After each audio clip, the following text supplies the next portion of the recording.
कैदी हर 20 बार स्टील आरा खींचने के बाद अपने काम को रोकते हैं और फिर चारों ओर की स्थिति को सतर्कता से सुनते हैं, क्योंकि अगर उन्हें जेल के गार्ड ने पकड़ लिया तो उनकी भागने की योजना पूरी तरह से बर्बाद हो जाएगी और शायद उनकी जान भी जा सकती है। लेकिन यह ग्रिल तो धातु की बनी हुई है, इसे तुरंत काटना संभव नहीं है, इसलिए उन्हें अपने साथी के साथ लगातार बारी बारी से काम करना पड़ता है।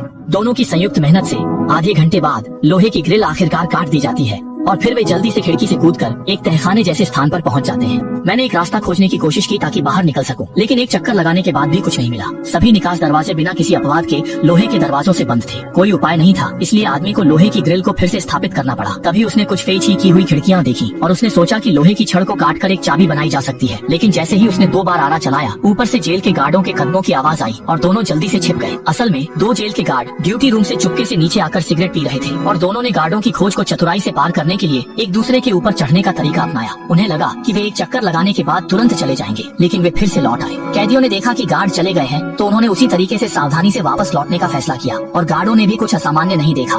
दोनों के जाने के बाद कैदी ने कोई देरी नहीं की, अपनी जेब से आरा निकाला और पहले अधूरे काम में फिर से जुट गया। आधे घंटे की मेहनत के बाद लोहे का टुकड़ा आखिरकार उसके बीच से काट दिया गया। फिर उसने लोहे के टुकड़े को मोड़कर सावधानी से लोहे के दरवाजे के सामने आया और फिर बनाई गई चाबी को अंदर डाल दिया। कैदी के कुशल घुमाने पर दरवाजे का ताला सचमुच खुल गया।